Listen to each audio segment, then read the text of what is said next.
我发现终于有一个人跟我一样，我们两个回消息都非常非常慢。我妈经常说我，你怎么回消息回得这么慢啊？我昨天给你发消息，然后你可能要等到今天晚上才回。我说其实已经很快了，我跟我的朋友他们上个月给我发消息，我这个月才回。我觉得真的很难遇到一个人比我更过分。我可能在看书，我可能在睡觉，我可能就是在刷手机。我很不喜欢因为手机这个工具，我们好像随时都应该让别人找到我们。大家好，我是吴军，我的频道是 Sticky Note Chinese。今天呢，我请了一位新朋友来跟我聊天。大家好，非常开心可以来到 Sticky Notes Chinese 这个频道，我是思涵，我是一个中文老师。我在 YouTube 和 Spotify 上有自己的 podcast 叫 Chinese with 思涵。对，我是有一次在 YouTube 上偶然听到思涵的声音，然后我说哇，这个声音好好听啊，发音也特别清楚，但是不知道它长得是什么样子，因为只有声音没有画面，所以今天大家可以看到思涵的样子，是一个美女。谢谢，因为不好意思，因为确实我在自己的那个频道上，我主要做 podcast， 所以大家一直只能听到我，不能看到我，所以今天终于在这里让大家看见了我的脸，很开心。对，大家可以去思涵的频道看一看，他的播客都是非常好的，我自己有的时候也会去听。今天呢，跟思涵我们要聊一个话题，是因为我发现哇，终于有一个人跟我一样。就是我们两个回消息都非常非常慢。我们好像差不多1个月之前、2个月之前开始在微信上联系，对不对？对，我记得应该是1月份，可能是1月份或者2月份，我收到了一个邮件。我收到了吴军给我发的邮件，邮件里面说，思涵，我听到了你的 podcast， 我听了你的播客，我很喜欢，我们可不可以一起做一个视频？然后我可能等了2周，我可能等了2周才回复他，然后他可能又你等了多长时间才回复我？可能2周吧。也很久，我记得也很久，然后可能，所以1个月以后，我们才开始在微信上说话，才开始在微信上聊天。然后在微信上，一般大家想微信那就比较快嘛，但是呢，我们两个也是可能。你等1周，我等1周，我们就是非常非常慢的回消息。但是呢，就是因为这样，所以我跟思涵聊天反而特别的轻松，因为我觉得没有压力要一直回消息。所以我想问一问思涵，你的朋友有没有跟你说过这个问题？他们觉得你回消息太慢了。对，说过。我的家人，我妈经常说我，你怎么回消息回得这么慢啊？我昨天给你发消息，然后你可能要等到今天晚上才回。我说其实已经很快了，我跟我的朋友他们上个月给我发消息，我这个月才回。所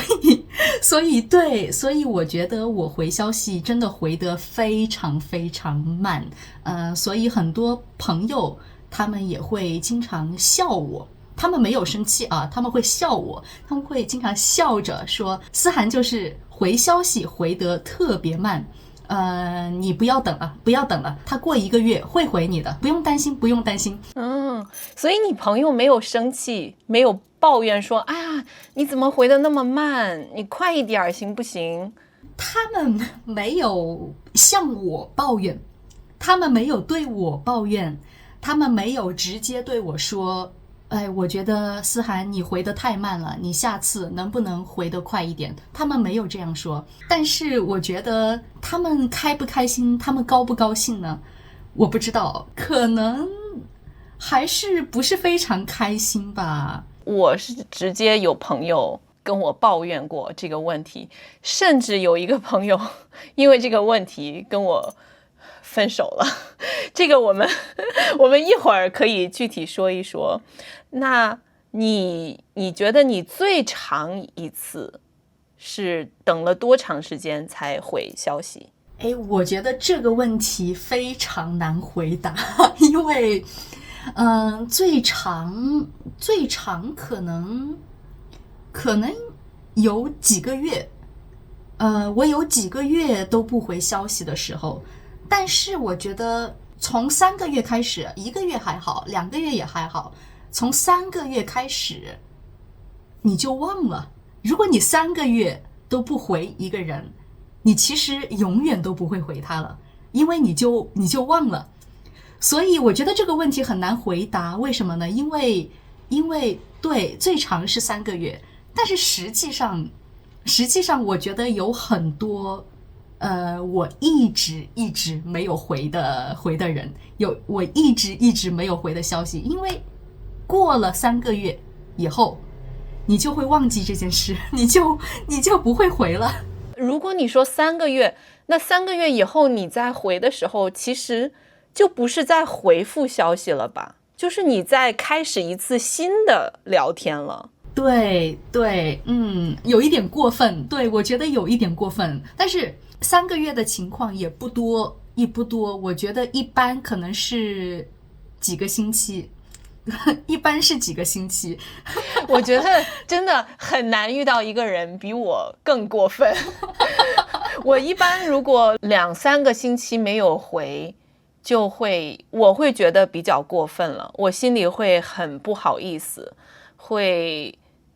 对，一般我可能如果是比较熟的朋友，可能会等1-2个星期，如果是比较不熟悉的新朋友，我可能会回的快一点，大概2-3天这样。所以就是对我来说，1个月以后我真的就不会回了，我就忘了这件事情了。那你有1个月都不回的这种情况吗？你有过吗？有啊，其实我现在就有一个消息我还没有回，差不多1个月了。但是就是我的问题是我会一直记得这件事情，其实我心里是蛮有压力的，我觉得我应该回，但是我又不想回，然后我等的越久我就越不想回，所以它就一直在我脑子里。你也这样吗？对，我觉得我也是等得越久我就越不想回，因为比如说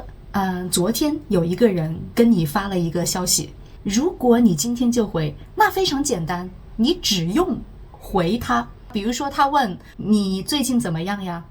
你只用回我最近不错。但是如果你等了1个星期、2个星期或者1个月，这个时候你回他的时候，你不但要说我最近不错，你还要说不好意思，我这么晚才回复你，真的不好意思。如果你等了3个月，你不但要说你最近怎么样，你不但要说不好意思，我这么晚才回复你，你还要说对不起，因为3个月前有一点事。对，你要说为什么因为我当时特别忙，然后我就忘了，然后你还要想为什么。所以你等得越久，你回复的时候你需要说的东西就越多，你需要想的东西就越多。对，就是每次要先想一个理由解释为什么我等了那么久，然后我每次都会说不好意思，那时候我很忙，那时候我在做什么什么什么，但是其实我想我的朋友他们也知道，就是我解释的那个理由可能不是真的理由，对吧？你看我说我很忙，但是不管你怎么忙，你再忙，你肯定也有时间回短信。所以你觉得你每次说的那个理由是真的理由吗？真的原因吗？我觉得其实这个问题非常有意思，非常有趣。比如说在我们没有手机的时候，我们如果想见一个朋友，我们会问他比如说下个星期三10点，我们可以一起去喝咖啡吗？你会问他下个星期三10点可不可以？然后他说可以，好，然后你们下个星期三10点一起去喝咖啡。但是我觉得现在有了手机，有了微信，有了 WhatsApp 这种东西以后，大家会觉得我现在发消息给你，那你现在就会看到，你现在看到了以后，你应该马上就回我。如果你没有马上回我，那一定有一个原因，一定有一个理由，你需要告诉我这个理由。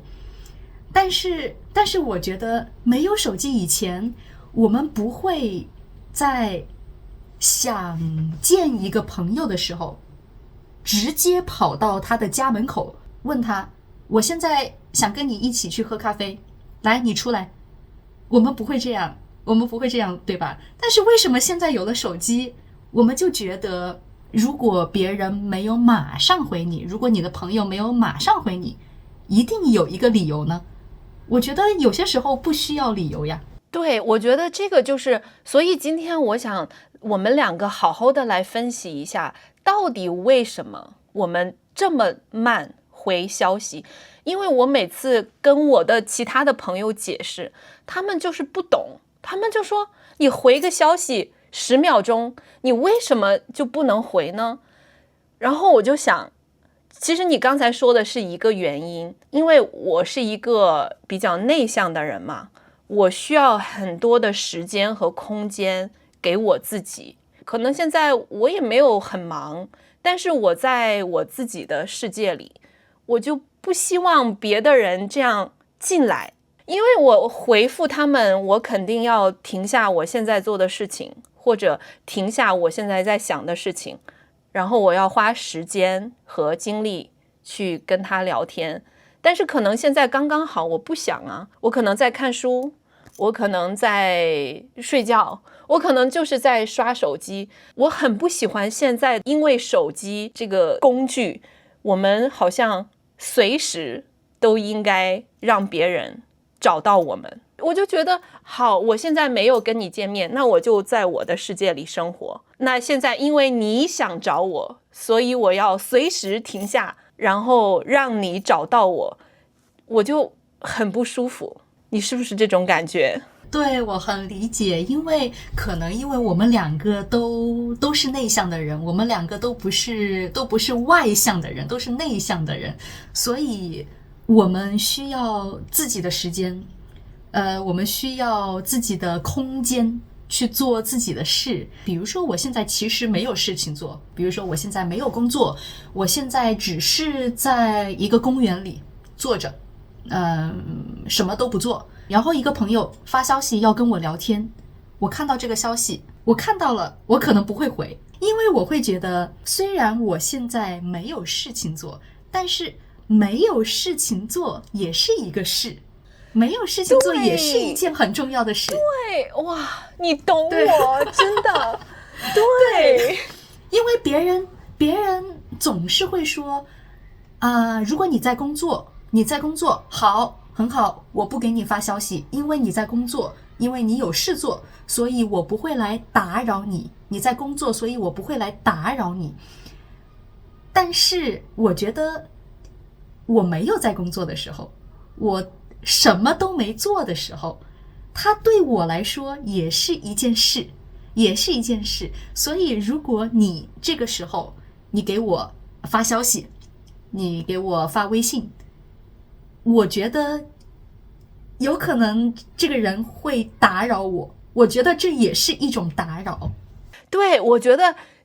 真的终于有一个人懂我，就是我可能很努力的才找到一段时间可以什么都不做，只有我自己，我可以就坐在这里，这个是我很努力才找到给我自己的这个时间。那现在就因为别的人想找我，我就要放下我自己的这个时间去回别人，我很不爽。对对，我觉得我也是。很多时候我看到别人给我发消息的时候，我第一个反应是怎么又有消息，好烦。像我有的朋友，他们很喜欢跟朋友聊天，所以他们收到消息的时候是很开心的。但是我大部分时候收到消息的时候，就是觉得哎呀，怎么又有消息？所以你呢？你在收到消息那一秒，你是什么感觉？我觉得要看人。我觉得我收到我妈的消息，收到我爸的消息，还有收到我老公的消息，我不会有任何感觉，我不会紧张，我也不会开心，我就会觉得就是一个消息。但是收到其他人，虽然是非常好的朋友，我收到消息还是会觉得哎呀，有一点紧张，因为你收到消息也就意味着你需要回他，也就是说你要做的事情上又多了一件事。本来已经有很多很多事情要做了，然后现在啪再加一件事，也就是回消息这件事。所以我会觉得有一点紧张，有一点有压力。对，然后呢，我觉得我还有一个原因是我可能会有一点点完美主义。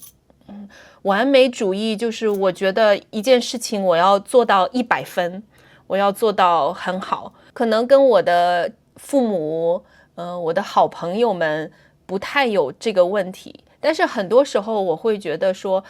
我要先想好，想一个比较好的回答，然后再回复。我有的朋友就会说你现在没有想好没关系啊，你就说好，收到，等一下再回你，所以他们可以很快回复。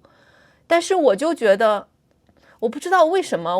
我甚至都不愿意先说好，收到，等一下再说。我就想好，等我有时间，我好好想一想，想一个比较好的回答，然后我再回复。你是不是这样？对，我觉得回消息的时候有这种压力，有这种一定要想一个好的回答的这种压力。因为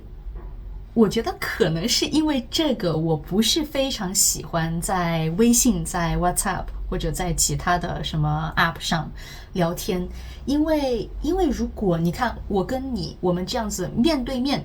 我们面对面聊天，我们说的话不仅仅是我们说的话，你看到的还有我的脸，还有我的表情，我在笑还是我在哭，有我的表情，还有我的手，你也能看到我的各种手势，我在做什么手势，你可以听到我的声音。比如说我说好这个字，我可以用很多很多方式说好。我可以说好，这个也是好，我也可以说好，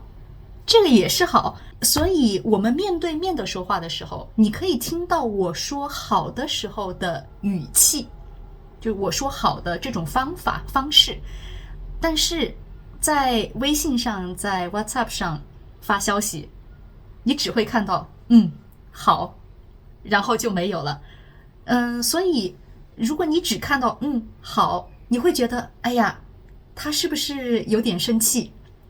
他是不是有点生气？他是不是不开心？但是有可能我在写这个好的时候，我在用好这种语气在写，但是你没有办法知道。所以我觉得因为微信和WhatsApp 这种聊天的软件，聊天的 App， 你没有办法看到对方，你没有办法听到对方，你只看到他写的字。所以你怎么说呢？很多很重要的东西就没有了。所以你在写你的回复的时候，你在回这个人的时候，你会想加很多东西进去，你会想加很多什么一个 emoji 你会加很多好啊好呀好哦，这种你会想要加这种啊呀哦，让对方觉得你没有生气，所以是一个很复杂很难的事，我觉得很不简单这件事情。所以我其实刚才我就想问你，其实我们两个在微信聊天的时候，我觉得你用 emoji 用的还不太多。像我聊天，我发微信真的很喜欢用 emoji， 我可能每次发一个消息，我都要用一个什么表情，要不然我会觉得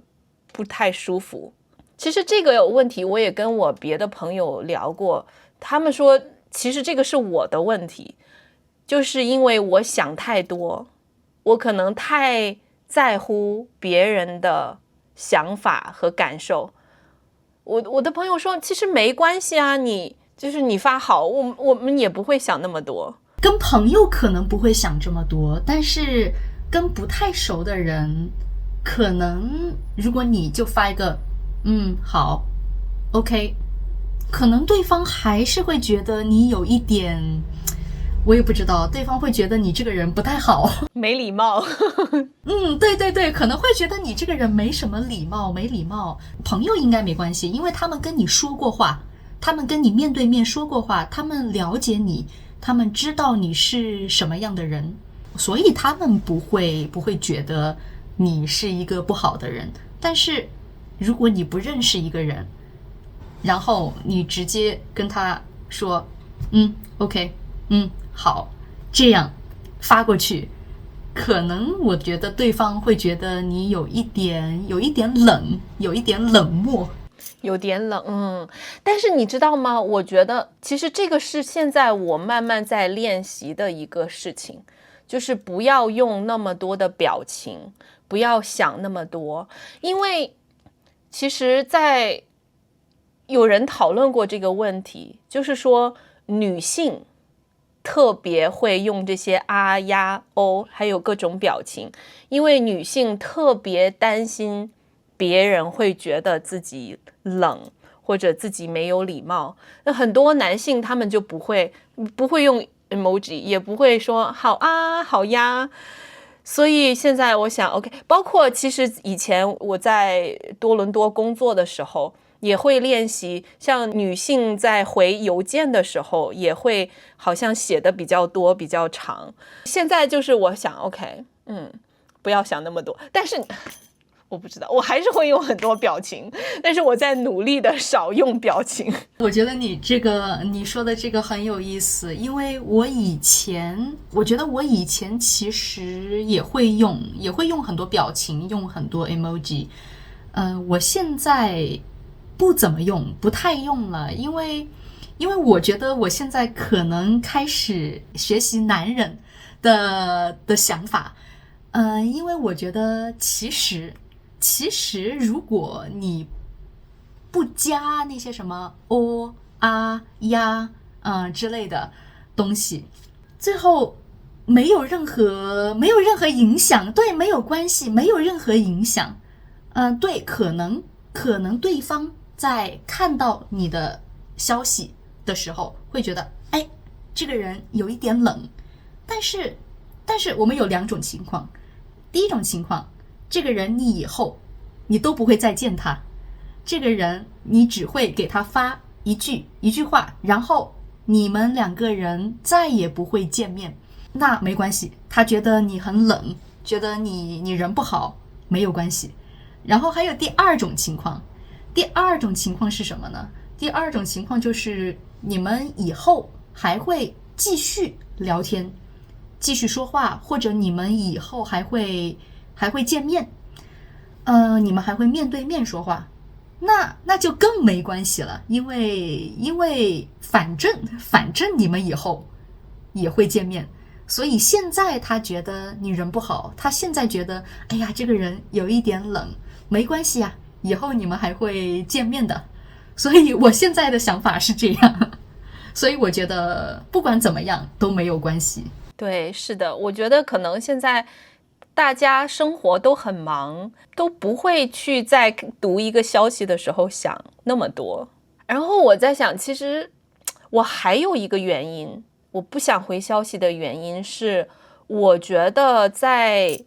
手机上打字很麻烦，所以你用手机这样发消息是很难真的聊天的。我非常不喜欢闲聊，我有的朋友他们可能在手机上就是闲聊啊，闲聊就是啊你在干嘛呀？你怎么样啊？哎，我今天吃的这个不错。就是对我来说，闲聊很累。我比较喜欢两个人真的去比较深入的聊一个什么事情。那这种情况，我觉得就需要两个人面对面才可以聊天，或者最少要打电话才可以真的表达我的想法。所以发消息我就会觉得我只能说一些很简单的事情。对，我很同意，因为打字，因为这个打字很慢哎，非常非常慢，所以有些时候我其实想说很多很多话，比如说我们刚才说的所有的话，如果是打字，我不会打的，我觉得我不会打字的，因为真的太多了，会花很长时间去打字，而且就像我刚才说的那样。你打字的时候，你看不到他的脸，看不到他的表情，你也听不到他的语气，所以很多很多东西在这个微信的消息里都没有，所以我觉得一句话，比如说吃饭了吗？如果我只看到这几个字吃饭了吗，我没有办法知道是谁跟我说的。这句吃饭了吗写下来都是这几个字，吃饭了吗4个字，永远都是这4个字。你给我发也是这4个字，我妈给我发也是这4个字，我朋友给我发也是这4个字。你只看这4个字，你感觉不到对方，你感觉不到这个人，所以我觉得我也不是很喜欢在手机上聊天，也就是像你说的一样，很花时间，很麻烦，而且我觉得，很多很有趣的东西都没有，都不在了。对，但是像这个话题，因为我常常有朋友跟我抱怨嘛，然后我跟他们聊过这个问题，他们就觉得说，你当然还是可以跟别人打电话或者线下见面啊，这并不代表你就不可以发短信。你发短信是发短信，线下聊天是线下聊天。但是就是我觉得我有的朋友他们可能需要比较多的链接，比较多的跟别人的链接，就是可能发短信对我来说是比较浅的链接，比较少的链接，可能我们面对面这样聊天是比较深的链接，所以可能有的人需要很多的浅链接，但是我们这种人需要很多的这种深的链接。我觉得可能是因为很多人都需要分享自己的生活。我今天看到一个很漂亮的包包啊，我要告诉我的好朋友，我看到了一个非常漂亮的包包，我要分享给他这件事。我今天去了迪士尼，我觉得很好玩，我要分享给我的朋友。我觉得可能有的人，特别是比较外向的人，他需要分享他生活中的事，分享他的生活。可能我们比较内向，我们有的时候也需要分享，但是大多数时候，我觉得，我今天看到了非常漂亮的什么？非常漂亮的花。我今天去了迪士尼，我今天吃到了非常好吃的东西。OK， 我不需要分享，我吃到了，我很开心。好就没了。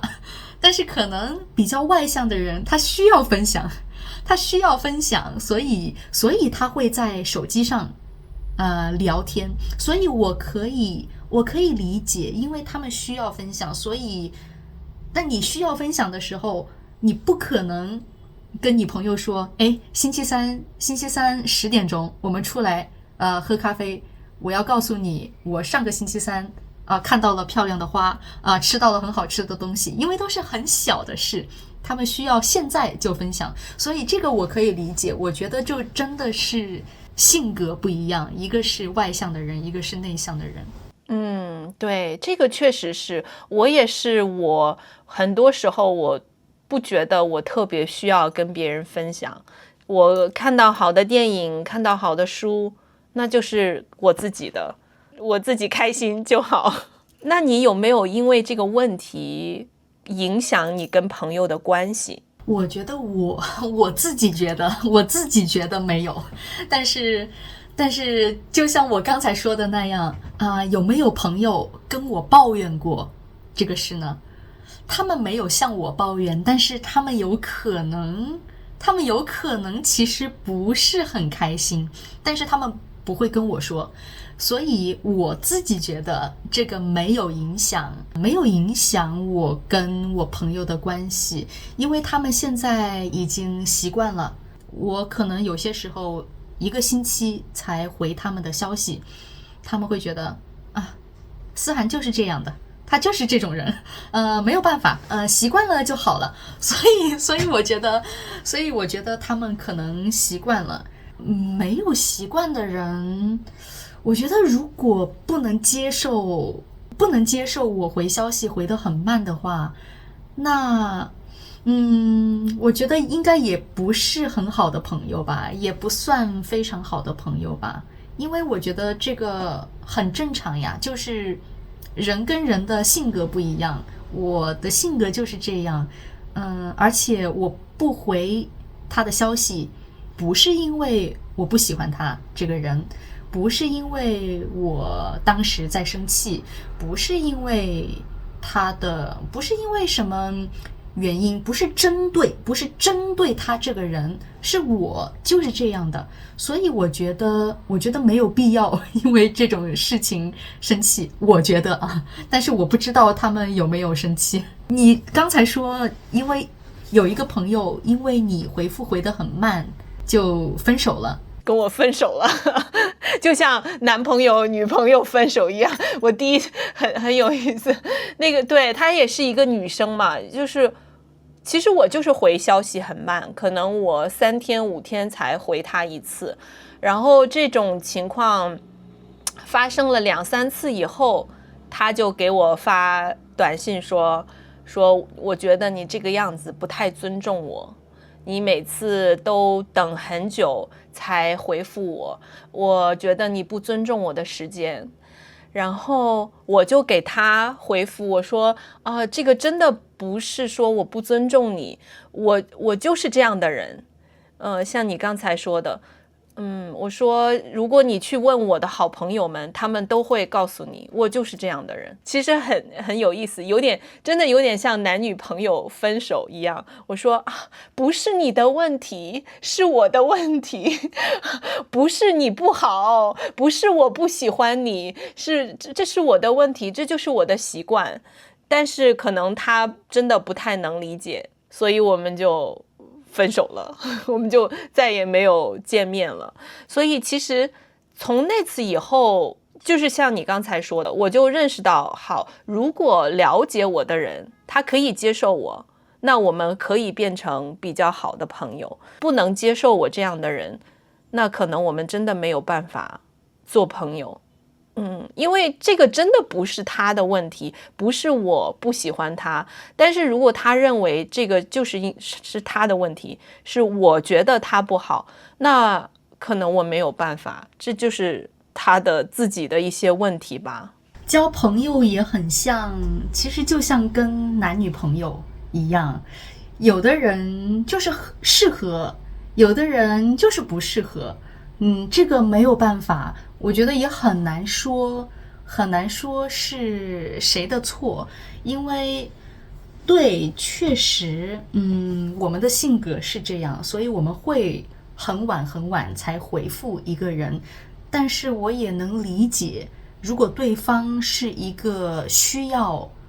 经常跟你分享的人，需要经常跟你说话，需要经常在手机上聊天，他需要你用聊天这种方式来表达你的爱，来表达你的爱。如果他是这种人，然后你不回他，或者你等1个月、2个月或者几个星期才回他，他也会很不开心，他也会很难过，他也没有办法。我觉得他就是这样的性格。如果别人不回他，他就是会难过。所以你们继续当朋友，你也会很痛苦，他也会很痛苦。所以我觉得这个不是谁的错，这个真的就是性格不一样，可能就没有办法当朋友。我有的朋友他们也很喜欢发短信分享，但是他们不会觉得说我不回复他们是一个问题，是觉得说我觉得他们不好。我现在觉得我们是一个大人嘛，我们不是一个小孩子，所以我们很难去控制别人做什么。我只是知道说好，现在我给你发消息，如果你很久很久没有回，那这个不是我的问题，可能你有你的习惯，或者你有你的事情，你很忙，我不会因为这件事情生气。所以我会觉得，如果现在有一个人因为我不回他消息而生气，然后我已经跟他解释了，我跟他道歉，我说对不起，这个是我的习惯，但是他还是选择生气的话，那我会觉得那这个真的我没有办法，我不能控制你怎么想，那你也没有办法控制我怎么做。对，我觉得你说生气是一个很重要的一个点，因为确实虽然性格不一样，但是我觉得我们都是大人，我们都是成年人，我们可以理解对方的想法，理解不同的想法，所以我觉得确实没有必要生气，但是他有可能会难过，因为生气是因为你不理解对方，但是难过，我觉得是难过这个东西，不管你理不理解，怎么说呢？我觉得难过是一个你自己没有办法控制的东西，或者很难控制的东西。生气你可以控制，我理解了，那我就不生气了。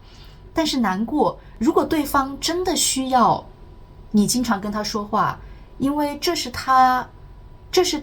跟他的朋友相处的方式，或者说一直分享东西，是他对他的朋友表达爱的方式。如果他没有收到这个爱，他一直在表达爱，他一直没有收到爱，他可能会很难过，他可能不会生气，因为他知道你就是这样的人，但是他还是会难过。所以我觉得你的那个朋友他生气，确实我觉得如果是成年人确实没有必要在这种事情上生气，但是如果是难过的话，我可以理解。那现在你会觉得这个习惯你需要改吗？你需要恢复的快一点？我们聊了以后，我感觉好像对我们都没有特别大的困扰，对吧？不是一个特别大的麻烦。对，就是我觉得没有什么改的必要，感觉好像到现在为止没有什么问题嘛，没有什么问题就不用改吧。不过你经历了那个你的朋友跟你绝交，跟你分手这件事，我觉得可能对你会有一点影响，